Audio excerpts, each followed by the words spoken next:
So, good evening, everybody, and thank you for having me here.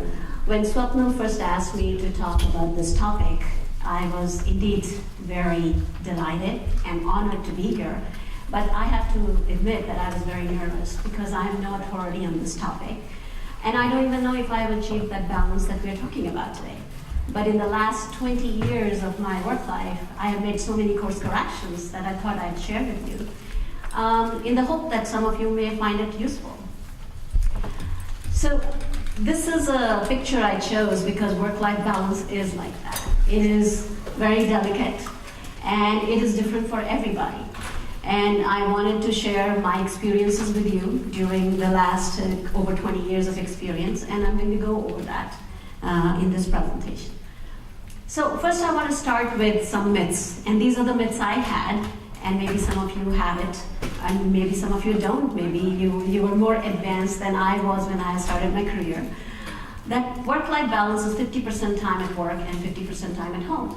And you know, when I started my career, maybe that was true because there was no remote connectivity to work. There was no cell phone. So when you came home, you came home. You did your household stuff, you did things, and you didn't have to worry about work.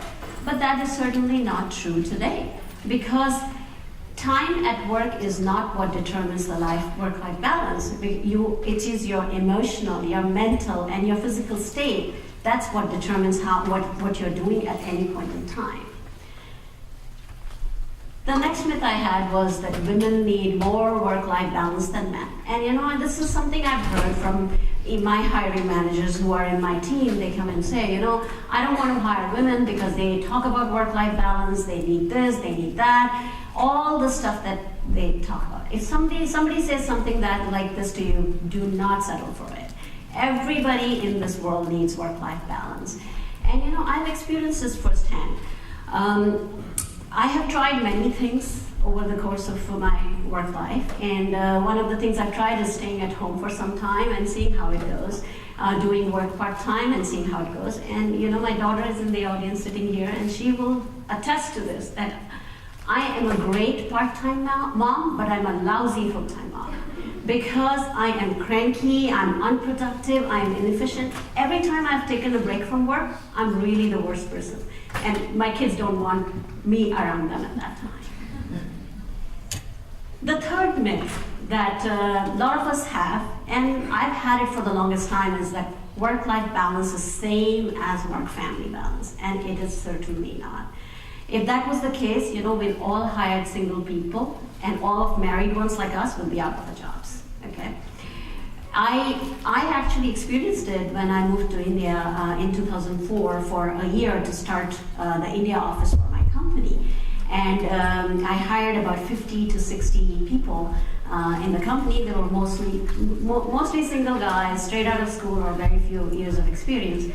And I was amazed. They all had plans for the evening. They knew how to create that divide, which we didn't know at that time. So it's not that work-life balance is just work-family balance. It is actually different. Everybody needs that balance. Married people need that balance. People with kids need that balance. People who are single need that balance. Each one of us need that balance.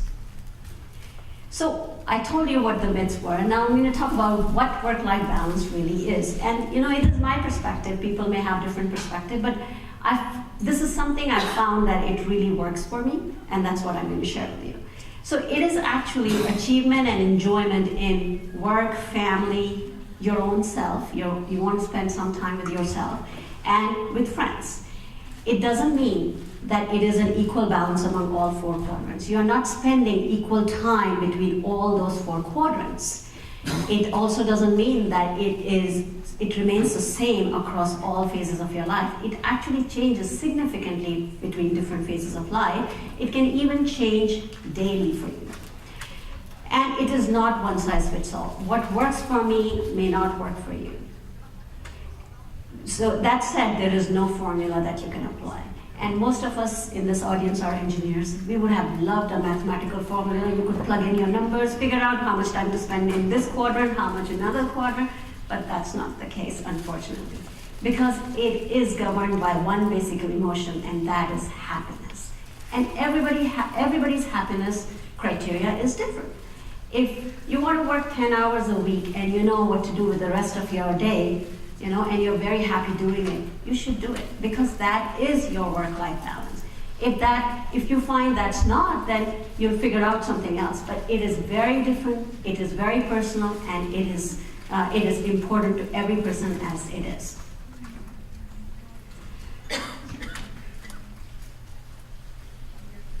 So I was asked to share a picture of my family. This is my family. My daughter is here. She completed her high school. She'll be going to college. It is from her graduation. They all look happy, so I guess there's some balance that I brought to the family. So I actually wanted to share with you the things that have worked for me. The things that have worked for me, I'm moving closer because I'm getting older, and I can't see very, very much the distance. So the things that have worked for me is saying no. I used to think, I used to be a person where if somebody said do this, and I would do it readily. But then I learned that this was just drowning me, and I started saying no. And actually, it did not affect my career negatively. It only made my career better because my managers thought I was being assertive. I was ready to take the next challenge. So it is important that we all learn to say no. Not everything is needed at the time it's asked. The second thing is sharing the load. Very, very important. Delegate. It's very hard to delegate. It was one of the hardest things that I had to learn a while ago. Because you are letting go, you're passing the control to someone else. You're not in control. It's really, really hard.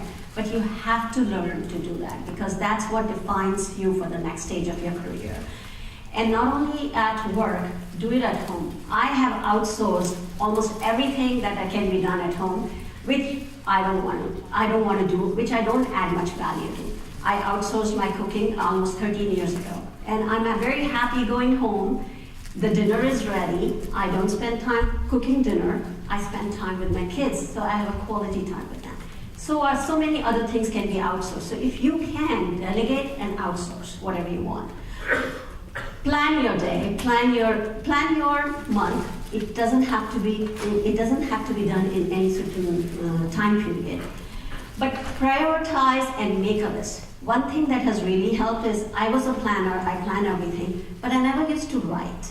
And that was good. Everything was in memory and working. But I realized the sense of accomplishment wasn't there. So I started writing. I started making a list of things I want to do, and I started writing all those things. And then when it was done, I would do a strike-through line. And that was the sense of accomplishment I got. And I tell my kids the same thing, just do it. And it really, really works. It really works for me. It really works for my kids too. Not being guilty. And this is something all mothers suffer the most, okay? When you're at work, you're thinking, oh my gosh, I left my child at daycare, he was crying, and I feel so bad. I'm such a bad mom. I'm working here, and then my child is crying. Don't be guilty. Your child is having a great time there, okay? That's one thing men do very well. They do not think about all of this. Women suffer from that the most, okay? Just be happy on what you're doing because you have to be emotionally and mentally and physically disconnected with something that you are not doing at that time. And that's the only way to do it. Don't be guilty of what you are doing. Be happy in what you're doing at that time. Do not procrastinate. I was never a procrastinator. But as the list goes on, you become a procrastinator.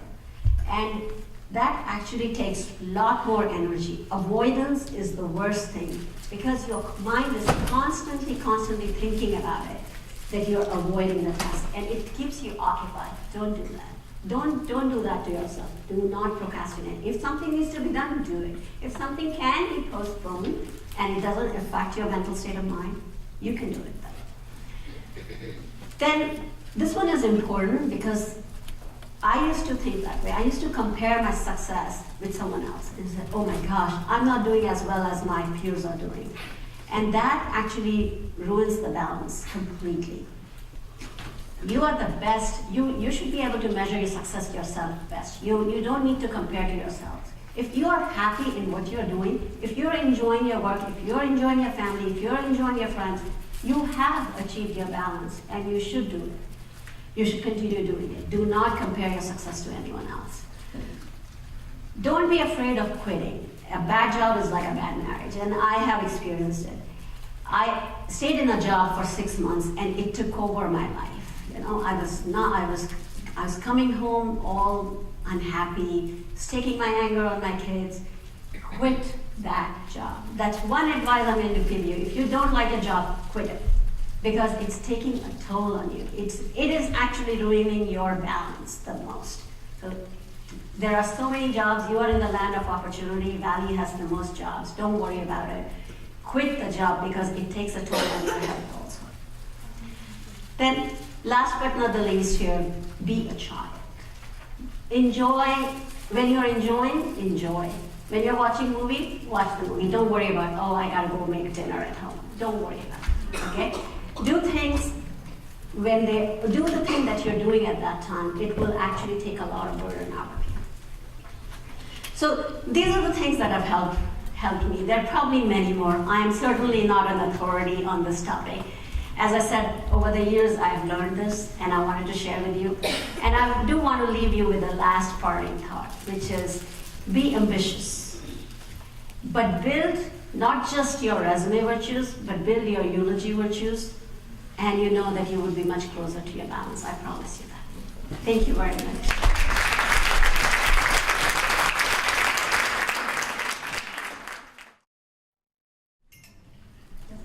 Dinner time. Perfect. I was a vice president at Wells Fargo, managing about $64 billion worth of financial products, when we bought yet another large bank.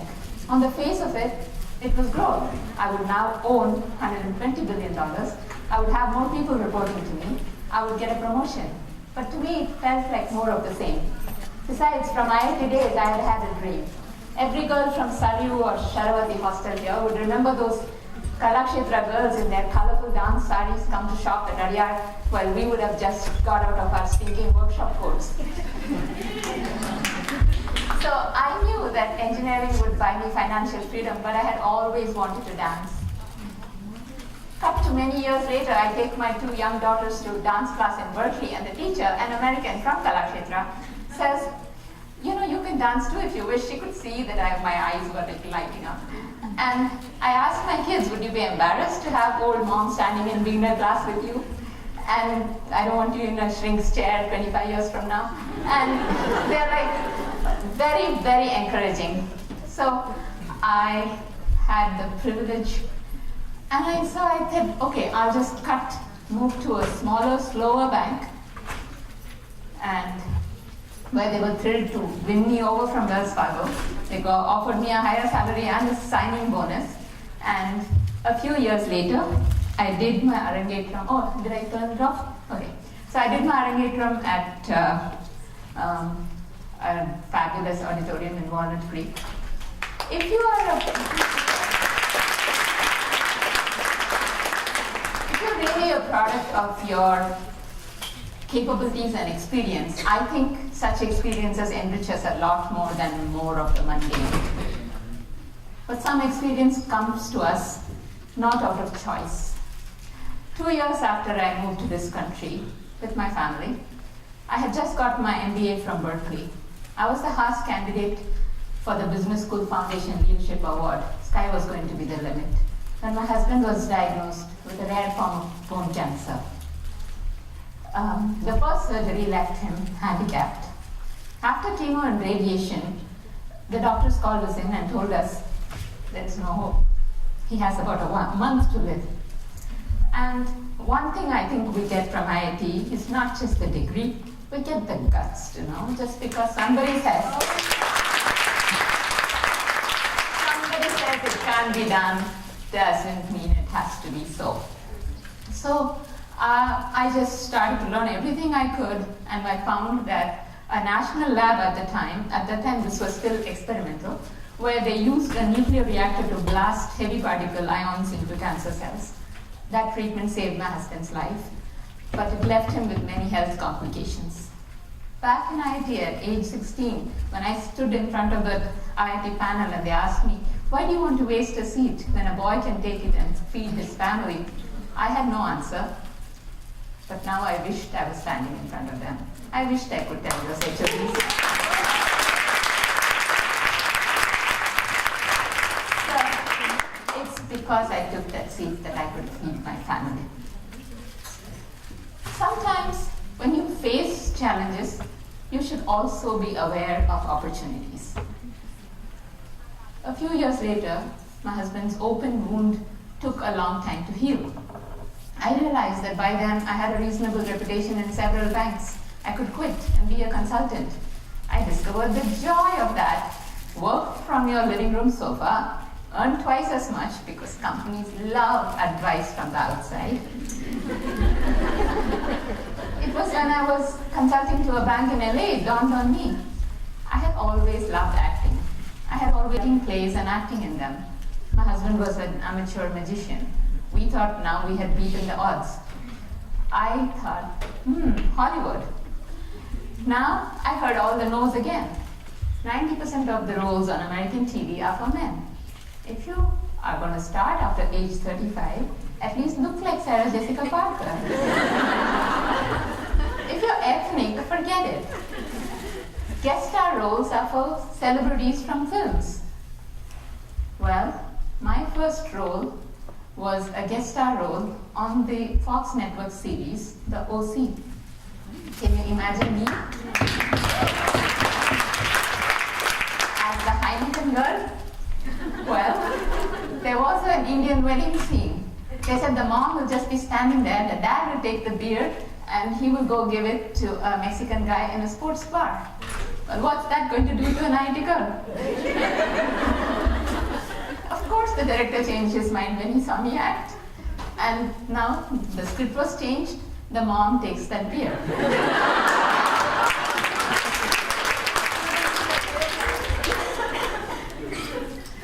So now the pendulum swung the other way. Everybody was telling me, sky's the limit, oh my God, I'm just going to see your name in stars.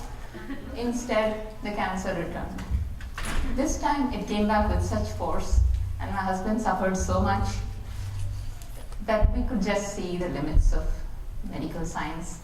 The day came when the only option was to let go. The choice was, am I going to weep for the rest of my life, or am I going to remember that there was 17 years between the first diagnosis and that end? So I've come here today to say, cherish every moment, remember every joy, forget every sorrow. I keep hearing about this work-life balance. You know, I think most of us can expect to live and be sentient and be productive until age 82, maybe. That's 60 years from the date of your undergraduate degree. Yes, children, let's not have them unless you and your partner want to give physical, emotional, financial, academic, athletic, spiritual, and every other growth of that child its support. But this is not as limiting as people make it out to be. Let's assume 60% of your life is given away for the first 5 years. For the next 12 years, 1/3 of your time is completely taken by that kid. You still have a few decades in life to make your mark. One thing I would say to 20-somethings, don't just plan for the 30s. Plan for what you might want to be doing when your time is more your own, and keep moving a coin towards that. It's because I kept acting, it's because I did dance, that I could keep up this thing about the creativity, the facial expressions, and keep looking for the thing I really dream of doing. I've been asked to put together a short video. I have a short portion of the OC scene, one from the outsourced, where I play a very dumb old woman, which came naturally. Two bits of TV ads from about 12 ads that I have done. And I think there are clips from The Guild, which won the Yahoo and YouTube Best Comedy Series of the Year for that year. It shows that Hollywood knows the relationship between an Indian mom and her son. Smile. Every day is a gift and an opportunity. Thank you.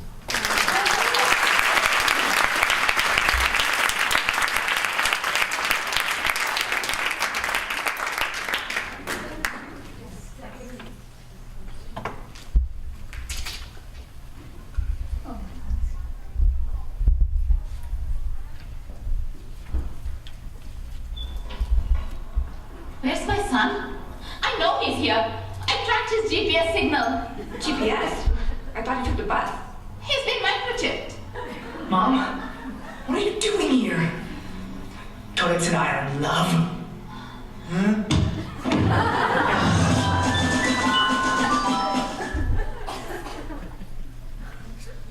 There's a second, come on.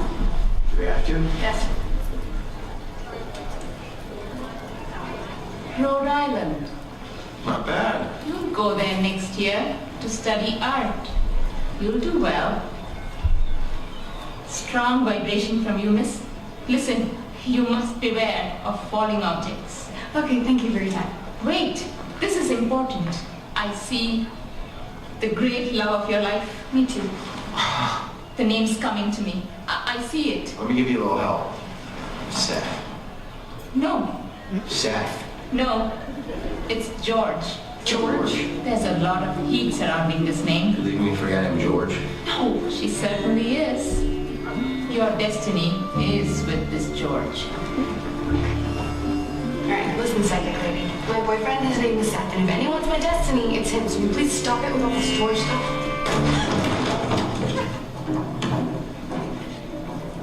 What was that? Destiny.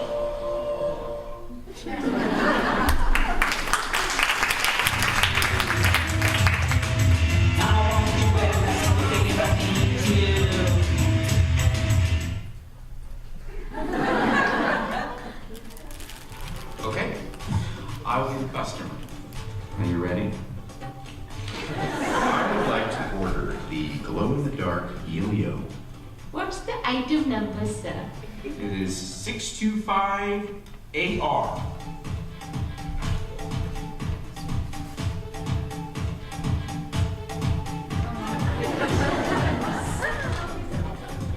How's my grandmother doing? What was I looking for again?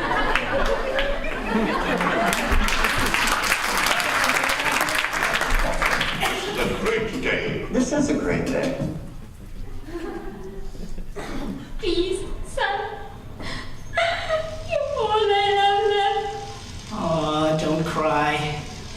Brain melting. No, Dabu, it's your life. You don't have to live it for her. Yeah, I know, but she's my mommy.